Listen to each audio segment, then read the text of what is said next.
जय हिंद दोस्तों, मैं ऋतिक राय स्वागत करता हूं आपके अपने यूट्यूब चैनल फॉर्म फिलअप की नॉलेज में। दोस्तों आशा करता हूं कि आप लोग अच्छे होंगे और स्वस्थ होंगे। दोस्तों आज की इस वीडियो में मैं आप लोगों को बताऊंगा एआई एयरपोर्ट सर्विसेज लिमिटेड, ये एक प्राइवेट लिमिटेड कंपनी है जो कि एयर इंडिया के ग्राउंड स्टाफ को हैंडल करता है। दोस्तों इसमें मुंबई एयरपोर्ट के लिए बहुत बढ़िया वैकेंसी निकल के आया है, तो मैं आज की इस वीडियो में आप लोग को यही बताऊंगा कि इसका जो फॉर्म है वो ऑफलाइन मोड में भरना है, आप लोग कैसे भरेंगे। वैकेंसी काफ़ी ज़्यादा है, तो दोस्तों वीडियो को पूरा देखिए, कहीं स्किप ना कीजिए, नहीं तो आप बहुत सारी मतलब ज़रूरी इन्फॉर्मेशन को मिस कर देंगे। दोस्तों क्या है ना कि इसमें अगर हम पोस्ट की बात करें तो मुंबई एयरपोर्ट पे हैंडीमैन के लिए 971 पोस्ट पे वैकेंसी निकाला गया है, और मुंबई एयरपोर्ट पे ही यूटिलिटी एजेंट मेल के लिए 20 पोस्ट पे, और मुंबई एयरपोर्ट पे ही यूटिलिटी एजेंट फीमेल के लिए 7 पोस्ट पे फॉर्म निकाला गया है।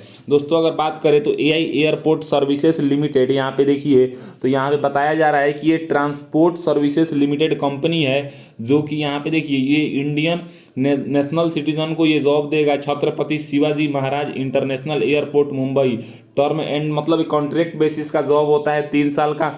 3 साल बाद आपको निकाला नहीं जाता है, आपको क्या है ना कि 3 साल बाद भी आपको रखा जाएगा, लेकिन वो 3 साल के लिए कॉन्ट्रैक्ट करते हैं कि एक्चुअली में वो मतलब बाद में ऐसा ना हो कि आप बोलो कि मैं परमानेंट था, इसलिए वो पहले कॉन्ट्रैक्ट बेसिस पे ही रखते हैं। दोस्तों इसकी फॉर्म भरने की अगर हम बात करें तो जो इसका फॉर्म है ना वो ऑफलाइन मोड में भरना है। इसका अप्लीकेशन फॉर्म जो है वो कुछ इस तरह का है, तो इसको कैसे फिलअप करना है, तो ये करने के लिए आपको अप्लीकेशन फॉर्म आपके पास और एक ऐसा इनवलप का मतलब होता है लिफाफा, जो कि किताब के दुकान में मिल जाता है, आपके पास होना चाहिए। अब चलिए मैं आपको पहले फॉर्म भरने से पहले नोटिफिकेशन समझना जरूरी होगा, तो नोटिफिकेशन मैं आपको समझा देता हूँ। यहाँ पे बात करें तो देखिए यहाँ पे तो एयरपोर्ट का नाम लिखा है कि किस एयरपोर्ट पे आपको जॉब मिलेगा। आपको इसी एयरपोर्ट पे जॉब मिलेगा, दूसरे किसी एयरपोर्ट पे जॉब नहीं मिलेगा। वहाँ से आप विभाग से ट्रांसफ़र करा सकते हैं, वो अलग बात है। यहाँ पे बोला जा रहा है कि 82 मतलब 82+ एयरपोर्ट्स पे जो है ना ये लोग काम करते हैं, इनकी कंपनी जो है ना वो काम करता है। और आगे अगर बात करें तो यहाँ पे बोला जा रहा है कि अगर देखिए पोजीशन में देखिए हैंडीमैन में जो है ना 10th पास मांगा गया है, और इसके साथ आपको जो है ना यहाँ पे देखिए मतलब पढ़ना Hindi language and English language आपको, मतलब यहाँ पे हिंदी लैंग्वेज ही लिखा हुआ है, आपको आना चाहिए। इंग्लिश लैंग्वेज आपको पढ़ना आना चाहिए, बोलना नहीं भी आएगा तो चलेगा। 21,300 रुपये की सैलरी है। 28 जो यहाँ पे देखिए जनरल को 28 साल मतलब 18 से लेकर 28 साल तक आवेदन दे सकते हैं, और ओबीसी 18 से 31 साल तक, और SC ST 18 से 33 साल तक। यूटिलिटी एजेंट की बात करें तो यहाँ पे बोला गया है कि इसमें भी 10th पास मांगा गया है, और आपको लोकल लैंग्वेज एंड हिंदी बोलना आना चाहिए, केवल हिंदी भी आएगा तो भी चलेगा। इसमें भी 21,300 की सैलरी है, जिसमें से आपको जनरल को 18 से 28 साल, ओबीसी को 18 से 31 साल, और SC ST को 18 से 33 साल तक आवेदन दे सकते हैं। यहाँ पे नेचर ऑफ जॉब बताया गया है। जैसे नेचर ऑफ जॉब की बात करें तो बोला जा रहा है कि देखिए at the airport mainly baggage cargo loading, मतलब जो है ना लोडिंग और ऑफ लोडिंग अनलोडिंग का काम होता है ना, वो हैंडीमैन लोग करेंगे। और यहाँ पे बोला जा रहा है कि जैसे यहाँ पे देखिए कार्गो परमिट्स, मतलब ये लोग जो होंगे ना ये लोग साफ सफाई का काम करेंगे, या ऑफिस का जो भी वर्क होगा ये लोग यूटिलिटी एजेंट वाले करेंगे। इसमें जो लोग जॉब करेंगे ना उनको हफ्ता में 1 दिन का छुट्टी दिया जाएगा, यहाँ पे वीकली ऑफ यहाँ पे लिखा हुआ है। और इसके साथ ही आप जो है ना PF और ESI आपका भी कटेगा। और अगले पेज पे हम बात करें तो यहाँ पे बोला जा रहा है कि सिलेक्शन प्रोसेस, देखिए सिलेक्शन प्रोसेस में बोला जा रहा है कि फिजिकल टेस्ट होगा। देखिए फिजिकल टेस्ट में आपको जो भी कराया जाएगा आपसे, अगर हो सकता है कि रनिंग कराया जाए या कुछ भी मतलब थोड़ा वेट लेके आपको दौड़ाया जाए, तो वो आपको क्वालिफाई करना होगा। और इसके साथ अगर बात करें तो आपसे जो है ना पर्सनल आपका इंटरव्यू भी लिया जाएगा। यहाँ पे बोला जा रहा है कि इसको अप्लाई कैसे करें, नोटिफिकेशन में समझाया गया है कि इसको अप्लाई करने के लिए बोला गया है कि अप्लीकेशन जो है ना वो 1 सितंबर 2023 से 18 सितंबर 2023 तक 18 सितंबर 2023 तक आपको क्या करना है ना कि यहाँ पे मैं आपको ड्रॉप बॉक्स में या मतलब इनवलप में रख के आपको बाई पोस्ट से फॉर्म को भेजना है। फॉर्म को कहाँ भेजना है तो HRD department AI airport services limited, GSD complex near Sahar police station, CSMI airport terminal 2 gate number 5 Sahar अंधेरी ईस्ट मुंबई पे आपको भेजना है। जिसमें अगर आप जनरल OBC EWS कैटेगरी से आते हैं तो आपको 500 रुपये का अप्लीकेशन फ़ी भी पे करना है, जो कि डिमांड ड्राफ्ट के माध्यम से पे करना है। डिमांड ड्राफ्ट जो है ना वो एआई एयरपोर्ट सर्विसेज लिमिटेड के नाम से बनेगा, जो कि आपके बैंक से बनेगा। डिमांड ड्राफ्ट पे आपका नाम ये सब होना चाहिए। आप डिमांड ड्राफ्ट किसी के भी खाते से भी बनवा सकते हैं। आपका जो है ना मतलब जो भी डॉक्यूमेंट्स हो वो सब की आप अभी फोटो कॉपी लगाएंगे। कोई भी ओरिजिनल डॉक्यूमेंट्स आप नहीं भेजेंगे। अगर आप नॉन क्रीमी लेयर का लाभ लेना चाहते हैं तो सेंट्रल गवर्नमेंट का क्रीमी लेयर सर्टिफिकेट आपके पास होना चाहिए। और आगे यहाँ पे बताया जा रहा है कि देखिएगा तो जनरल इंस्ट्रक्शन दिया हुआ है कि आप जो जिस भी कैटेगरी का लाभ लेंगे ना उस कैटेगरी का आपके पास सर्टिफिकेट होना चाहिए। और 1 सितंबर 2023 तक ही आपका सब कुछ काउंट किया जाएगा, यानी कि 1 सितंबर 2023 तक आप 10th पास हों और इसके साथ आपका एज जो है वो 18 साल हो जाना चाहिए। अब चलिए बात करते हैं कि अप्लीकेशन फॉर्म को कैसे भरना है। तो ये हमारा अप्लीकेशन फॉर्म है। सबसे बड़ी सवाल आता है, तो देखिए क्या है ना कि काफ़ी सारे मैं एयरपोर्ट पे काफ़ी सारा वीडियो बनाया हूँ तो लोग कमेंट करते हैं कि फॉर्म कब निकलता है। तो बहुत बढ़िया वैकेंसी है 971 पोस्ट पे। लेकिन एक्चुअली में क्या है कि मुंबई में है, आपको जॉब तो मुंबई में ही करना पड़ेगा क्योंकि जहाँ एयरपोर्ट रहेंगे जॉब तो वहीं मिलेंगे। तो फॉर्म आपको मैं अपने व्हाट्सएप के डिस्क्रिप्शन मतलब लिंक दे दूंगा व्हाट्सएप का और टेलीग्राम का, वहाँ पे मैं पूरा नोटिफिकेशन और फॉर्म डाल दूंगा, आप वहाँ पे प्रिंट करा लेंगे। ये देखिए एडवर्टाइजमेंट नंबर सितंबर 2023 में पब्लिश हुआ है। ये फॉर ऑफिस यूज ऑनली बोल रहा है, यानी कि यहाँ पे एडवर्टाइजमेंट नंबर, एम्प्लॉयमेंट एक्सचेंज और अपना कैटेगरी टोकन नंबर ये सब कुछ नहीं फिल करना है। ये सब जो है ना ऑफिस में फिल होगा। यहाँ पे आपको एक फोटो चिपकाना है और फोटो चिपकाने के बाद क्रॉस सिग्नेचर करना है। क्रॉस सिग्नेचर जो होता है ना मतलब आधा सिग्नेचर नीचे कागज पे और आधा सिग्नेचर फोटो पे। यहाँ पे पोजीशन अप्लाई फॉर, तो आपको याद रहे कि इसमें 2 पोस्ट है, एक जो है वो हैंडीमैन है और एक है यूटिलिटी एजेंट, मेल और फीमेल। तो आप दोनों में से जिस पोस्ट के लिए आवेदन देना चाहते हैं वो पोस्ट यहाँ पे लिख देंगे। जो वैकेंसी है ना ये मेल और फीमेल दोनों के लिए है। यहाँ पे लिख देंगे सिलेक्ट स्टेशन, यहाँ पे मुंबई का नाम रहेगा। अब बोलेगा कि क्या आप एम्प्लॉयमेंट एक्सचेंज रजिस्ट्रेशन एक्सचेंज में आपका है रजिस्ट्रेशन है, तो यहाँ पे यस कीजिए, नहीं तो आप यहाँ पे नो कर दीजिए। अगर यस करेंगे तो यहाँ पे employment exchange registration number fill करेंगे और नो करेंगे तो यहाँ पे कुछ भी फिल नहीं करना है। ये उन्हीं के लिए है जिनका एम्प्लॉयमेंट एक्सचेंज में रजिस्ट्रेशन है, नहीं तो आप इसको नो ही कीजिएगा। मेनली एक फ्रेशर कैंडिडेट इसको नो ही करेगा। यहाँ पे आपको फुल नेम भरना है। फुल नेम में आप यहाँ पे पहले फर्स्ट नेम, फिर मिडिल नेम, फिर लास्ट नेम। जैसे अगर आपका नाम ऋतिक कुमार झा हुआ या ऋतिक कुमार सिंह हुआ तो आप यहाँ पे फर्स्ट के सामने अपना ऋतिक लिखेंगे, मिडिल के सामने यहाँ पे कुमार लिखेंगे और लास्ट के सामने अपना मतलब सरनेम के सामने अपना लास्ट नेम लिखेंगे। अगर केवल फर्स्ट नेम और लास्ट नेम है तो यहाँ पे फर्स्ट नेम और सरनेम लिख दीजिएगा। 2 नंबर में आपको अपने पिताजी का नाम लिखना है। पिताजी का नाम अपने 10th के सर्टिफिकेट के अकॉर्डिंग लिखना है। 3 नंबर में डेट ऑफ बर्थ जो है वो भी 10th के सर्टिफिकेट के अकॉर्डिंग होना चाहिए। उसके बाद 4 नंबर में place and state of birth, यानी कि जो आपका जन्म हुआ है वो किस स्टेट में हुआ है उस स्टेट का नाम आपको यहाँ पे बताना है। उसके बाद जो है हमारा जो है ना 4 नंबर तक अप्लीकेशन फॉर्म फिल हो गया। अब दूसरे पेज में 5 नंबर से स्टार्ट है। अब यहाँ पे देखिए, यहाँ पे मैं व्हाइटनर लगा के रखा हूँ क्योंकि ये जो है ना मैं अपना डिटेल्स नहीं दिखा सकता। 5 नंबर में आपको अपना कॉरस्पॉन्डेंस एड्रेस फिल करना है, जैसे कि आपका विलेज क्या है, हाउस नंबर क्या है, पोस्ट ऑफिस क्या है, पुलिस स्टेशन क्या है, डिस्ट्रिक्ट क्या है, स्टेट क्या है, ये सब आप फिल करेंगे। और यहाँ पे पिन कोड फिल करेंगे, स्टेट फिल करेंगे। फिर यहाँ पे आपको जो है ना एक मोबाइल नंबर आपको फिल करना है 5 के बी में, और 5 के सी में आपको अपना एक ईमेल आईडी फिल करना है। फिर यहाँ पे आपको 6 नंबर में आप मेल हैं कि फीमेल हैं इस पर टिक करेंगे। अगर मेल है तो मेल पे, फीमेल है तो फीमेल पे टिक करेंगे। उसके बाद यहाँ पे बोला जा रहा है कि जैसे आपका जो मैरिटल स्टेटस है ना, आप अनमैरिड हैं या मैरिड हैं या आपका तलाक हो चुका है, आप जो भी है ना उसमें आपको टिक नहीं करना है। बड़ा वाला एक्स यानी कि जो मतलब मल्टीप्लाई का चिन्ह होता है ना वो आपको यहाँ पे क्रॉस कर देना है। तो ऐसे ही आपको करना है, टिक नहीं करना है। आप देखिए यहाँ पे मार्क्स एक्स की यहाँ पे मार्क एक्स बोला है तो ऐसे ही कर देना है। 8 नंबर में आपको नेशनलिटी बताना है। उसके बाद 9 नंबर में अपना रिलीजन बताना है, हिंदू मुस्लिम सिख ईसाई से आ रहे हैं जिससे आ रहे हैं यहाँ पे बताइए। 10 नंबर में आपकी मातृभाषा क्या है वो यहाँ पे बताइए। आप भोजपुरी आपकी मातृभाषा है, हिंदी है, मराठी है, पंजाबी है, वहाँ पे बताइए। 11 नंबर में आपको पैन नंबर बताना है। 12 नंबर में आधार कार्ड का नंबर बताना है। फिर यहाँ पे 13 नंबर में आपसे पूछ रहा है कि आप जिस भी कैटेगरी से बिलोंग करते हैं ना वहाँ पे आपको टिक नहीं करना है, आपको एक्स कर देना है। जैसे कि मैं यहाँ पे किया हूँ, वो कैटेगरी आप यहाँ पे करेंगे तो आपको जो है ना इसका जीरोक्स, अगर आप जनरल छोड़ के किसी भी कैटेगरी से आते हैं तो आपका सर्टिफिकेट का जीरोक्स लगेगा। उसके बाद यहाँ पे देखिए बोला जा रहा है कि यहाँ पे एक्स करना है, देखिए यहाँ पे टिक नहीं करना है। उसके बाद यहाँ पे बोला जा रहा है कि अगर आप मतलब ओबीसी या SC ST या EWS हैं तो इसका सर्टिफिकेट आपको लगाना है। उसके बाद पूछेगा 13 के बी में कि क्या आप एक सर्विसमैन हैं, तो हैं तो यस कीजिए, नहीं तो आप इसको भी नो कर दीजिए। उसके बाद जो अगला है ना, अगला हम देखें 13 के बी के बाद अब 13 का सी और 13 का डी को क्या पूछ रहा है। 13 के सी में पूछ रहा है कि क्या आप पुलिस सर्विस में हैं तो यहाँ पे हैं तो यस, नहीं तो आप इसको नो कर दीजिए। अगर हैं तो इसका यस करेंगे तो इसका डिटेल्स भी देना होगा, नहीं तो आप इसको नो कर देंगे। अगर पुलिस सर्विस में होंगे तो फिर ये हैंडीमैन की जॉब के लिए क्यों आवेदन देंगे। उसके बाद हेदर मतलब कोई भी गवर्नमेंट जॉब अगर आप करते हैं या पब्लिक सेक्टर में तो यहाँ पे चाहे सेमी गवर्नमेंट जो भी है तो यहाँ पे यस कीजिए, नहीं तो आप इसको नो कर दीजिए। उसके बाद 14 नंबर में आपसे एजुकेशन क्वालिफिकेशन पूछा जा रहा है। देखिए एजुकेशन क्वालिफिकेशन जो है ना, यहाँ पे तो केवल 10th मांगा गया है, यानी कि आप सिंपल 10th पास हैं तो आवेदन दे सकते हैं। लेकिन अगर आप 10th के साथ आपके पास जो क्वालिफिकेशन है ना, वो सब क्वालिफिकेशन आप यहाँ पे लगा सकते हैं।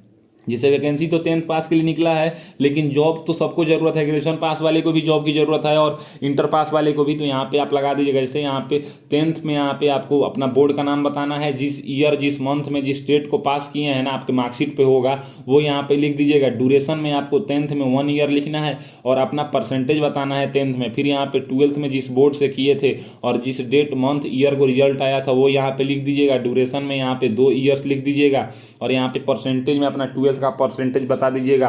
फिर यहाँ पे अगर आप डिप्लोमा कोर्स किए हैं तो यहाँ पे अपने यूनिवर्सिटी या बोर्ड का नाम बताइए। उसके बाद यहाँ पे जिस डेट को पास किए थे वो डेट मंथ ईयर बताइए। ड्यूरेशन में डिप्लोमा 3 साल का किए हैं या 2 साल का किए हैं या 1 साल का वो बताइए। परसेंटेज बताइए। डिप्लोमा का ITI किए हैं तो यहाँ पे लिखेंगे NCVT कोर्स है या ग्रेजुएशन डिग्री है या पोस्ट ग्रेजुएशन। आप जितना भी हाईएस्ट क्वालिफिकेशन देंगे वो आपके लिए फ़ायदा करेगा। आप यहाँ पे चाहें तो सब कुछ भर सकते हैं या जो क्वालिफिकेशन आपके पास है वहीं तक। अगर आप केवल 10th किए हैं और अप्लाई करना चाहते हैं तो यहाँ पे 10th लिख के बाकी सब ऐसा ही ब्लैंक यानी कि खाली छोड़ देंगे। 15 नंबर में आप कौन कौन से लैंग्वेज बोलना जानते हैं, पढ़ना जानते हैं, लिखना जानते हैं। यहाँ पे जैसे क्या है ना कि जो आप जानते हैं ना उसमें टिक नहीं करना है, मार्क करना है, एक्स का निशान करना है। जैसे इंग्लिश आप रीड करना जानते हैं, स्पीक करना जानते हैं, राइट करना जानते हैं। जो नहीं जानते हैं उसको खाली छोड़ देंगे, लेकिन अगर जो जानते हैं ना उसमें आपको मार्क एक्स कर देना है। फिर हिंदी लैंग्वेज आप रीड करना जानते हैं, स्पीक करना जानते हैं, राइट करना जानते हैं, ये आप बताएंगे। फिर यहाँ पे सी में लोकल लैंग्वेज, जैसे कि ये मतलब मुंबई का फॉर्म है तो मराठी लैंग्वेज अगर आप जो भी जानते हैं बोलना पढ़ना लिखना यहाँ पे रीड करेंगे। फिर यहाँ पे आपकी मातृभाषा जो है वो किस तरह से जानते हैं बोलना पढ़ना लिखना, उसको भी यहाँ करेंगे। अदर कोई लैंग्वेज अगर आपके पास है तो यहाँ पे आप यहाँ पे बताएंगे। उसके बाद बोल जा रहा है कि इंडिकेट वेदर एनी सर्टिफिकेट, यानी कि आपको लैंग्वेज कोर्स अगर आप कोई किए हैं तो यहाँ पे उसका सर्टिफिकेट भी लगा देंगे तो आपको बेनिफिट्स मिलेगा। अगर आप NCC वो जो भी किया है आप लगा देंगे तो आपको बेनिफिट मिलेगा। आप 16 नंबर की बात करें तो 16 नंबर में आपसे एक्सपीरियंस मांगा जा रहा है। जैसे कि एक्सपीरियंस में आप नेम ऑफ द ऑर्गेनाइजेशन, आप किस ऑर्गेनाइजेशन में काम किए हैं, किस पोस्ट के लिए काम किए थे और कब से कब तक काम किए हैं, और नंबर ऑफ एक्सपीरियंस कितने साल का आपके पास एक्सपीरियंस है, नेचर ऑफ जॉब आपका क्या है, जितने जगह पर आप काम किए हैं सबको बारी बारी से लिख सकते हैं। अगर कहीं काम नहीं किए हैं, फ्रेशर कैंडिडेट्स हैं, तो आप इसको भी खाली छोड़ देंगे। उसके बाद यहाँ पर आपसे पूछा जा रहा है कि देखिए यहाँ पे कि आपके पास जो है ना अगर लाइसेंस है, यानी कि आपके पास लाइसेंस है LMB या HMB, तो यहाँ पे बताइए किस प्रकार का लाइसेंस है, लाइसेंस नंबर बताइए, कब इशू हुआ था, कब तक वैलिड है, यहाँ पे बताइए। अगर आप लाइसेंस के बारे में जानकारी दे रहे हैं तो आपको लाइसेंस का भी फोटोकॉपी लगाना होगा। अगर आप नहीं दे रहे हैं तो कोई बात नहीं, आप इसको खाली भी छोड़ देंगे अगर आपके पास नहीं है तो। 18 नंबर में जैसा कि मैं आपको बताया था कि अगर आप जनरल OBC EWS कैटेगरी से आते हैं तो आपको 500 रुपये का अप्लीकेशन फ़ी पे करना है, जो कि AI एयरपोर्ट सर्विसेज लिमिटेड के नाम से डिमांड ड्राफ्ट बनेगा। तो यहाँ पे वो डिमांड ड्राफ्ट बना लीजिएगा और जिस बैंक से या ब्रांच से इशू कराइएगा ना उस बैंक या ब्रांच का नाम यहाँ पे लिख दीजिएगा। जिस डेट को इशू कराएंगे वो डेट लिख देंगे। याद रहे 1 सितंबर 2023 के बाद का ही डिमांड ड्राफ्ट होना चाहिए। डिमांड ड्राफ्ट नंबर लिख देंगे। अमाउंट में वो खुद ब खुद प्रिंटेड 500 रुपये है तो यहाँ पे वहीं रहेगा। फिर यहाँ पे आपसे देखिए अब 19 नंबर में पूछेगा कि क्या आपका कोई रिलेटेड जो है मतलब कोई कंपनी में काम कर रहा है, तो यहाँ पे बताइए कि वो मतलब उसका नाम क्या है, उसका पोस्ट क्या है, किस कंपनी में काम करता है, उससे आपका रिलेशन क्या है। अगर अपना कोई खास रिलेटिव नहीं है तो आप यहाँ पे उसको नहीं लिखेंगे, क्योंकि जो भाई पिताजी और अंकल यही लोग काउंट होते हैं, बाकी दूर दूर के रिश्तेदार लोग काउंट नहीं होते हैं।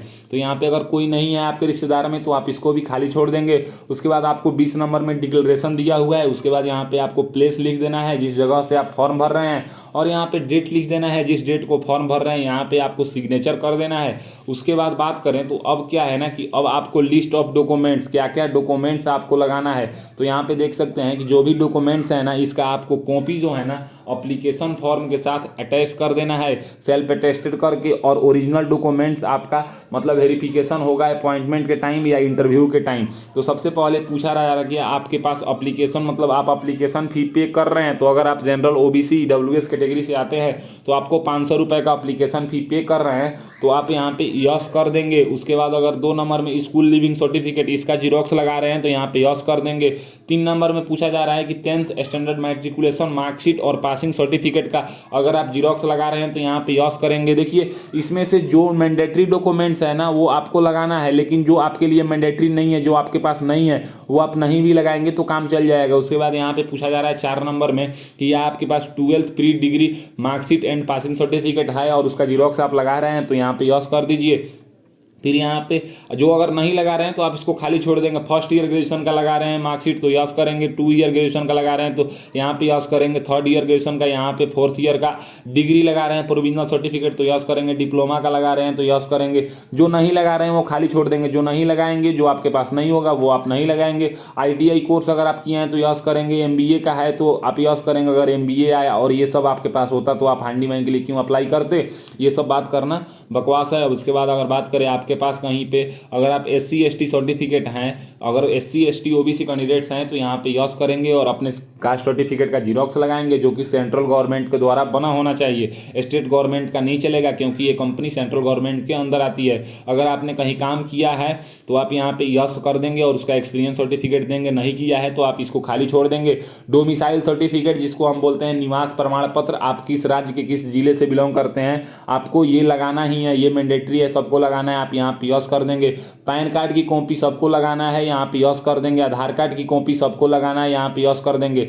इनकम सर्टिफिकेट जो है ना केवल ईडब्ल्यूएस कैंडिडेट्स के लिए लगाना है तो यहाँ पे जो भी ईडब्ल्यूएस से अप्लाई कर रहा है यहाँ पे यस कर देगा। उसके बाद 20 नंबर में बोला जा रहा है कि xerox of driving licence both front and back side, यानी कि अगर आप ड्राइविंग लाइसेंस का जानकारी दिए हैं तो आप यहाँ पे इसको यस कर देंगे, नहीं दिए हैं तो छोड़ देंगे। अगर आपके पास पासपोर्ट है तो यहाँ पे यस करेंगे और नहीं है तो आप इसको भी खाली छोड़ देंगे। यही हमारा एप्लीकेशन फॉर्म है जो कि फिल हो चुका है, ये सबसे नीचे का है और इसके ऊपर का ये है, आप इसको ध्यान से देखते जाइए। और इसके ऊपर का जो है ना, इसके ऊपर का ये है, मैं इसको क्या है ना कि सीरियल वाइज से इसको सही से सरिया देता हूं ताकि आपको किसी भी प्रकार का परेशानी ना हो। फिर इसके ऊपर का ये है और फिर इसके ऊपर का ये है और इसके ऊपर का ये है जो जिस पे हमारा फोटो है। ये हो गया हमारा एप्लीकेशन फॉर्म। जो एप्लीकेशन फॉर्म है वो 6 पेज का एप्लीकेशन, माने 5 पेज का एप्लीकेशन फॉर्म है और 1 पेज का डॉक्यूमेंट्स का लिस्ट है। इस सबको जो भी डॉक्यूमेंट्स आप लगा रहे हैं सबको सेल्फ अटेस्टेड करके यानी कि सिग्नेचर करके डेट लिख देंगे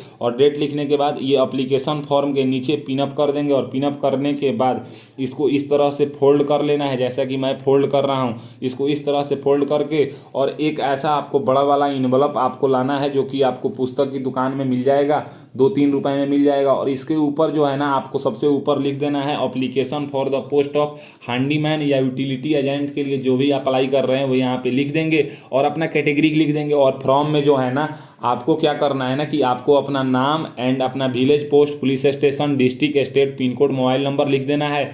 और 2 में जो है ना भेजने का पता जैसा कि मैंने आपको बताया था HRD department AI airport near Sahara police station CSMI airport terminal 2 gate number 5 Sahara Andheri east Mumbai pin 400099, यही है एड्रेस, आप यहाँ पे देख सकते हैं तो यहीं भेज देंगे। जो अगर आप जनरल EWS OBC कैटेगरी से बिलोंग करते हैं ना तो आपको डिमांड ड्राफ्ट पे करना है ना, वो डिमांड ड्राफ्ट अभी आपको भेजना नहीं है, डिमांड ड्राफ्ट आपको इंटरव्यू के टाइम में लेके जाना है। और इस एप्लीकेशन फॉर्म में जो है ना मतलब इन्वलप में आपको एप्लीकेशन फॉर्म और सभी डॉक्यूमेंट्स को इस तरह से रख देना है और रखने के बाद आपको इस प्रकार के गोंद से जो है ना इसको चिपका देना है। और चिपकाने के बाद याद रहे 18 सितंबर 2023 से पहले, मतलब 18 सितंबर 2023 को शाम 5 बजे तक आपको आपका जो यह फॉर्म है ना ये इस एड्रेस पर या तो आप खुद जाकर ड्रॉप बॉक्स में डालें या बाई पोस्ट भेजें, ये पहुंच जाना चाहिए। तो आई होप आज के इस वीडियो में आपको पता चल गया कि AI एयरपोर्ट सर्विसेज लिमिटेड में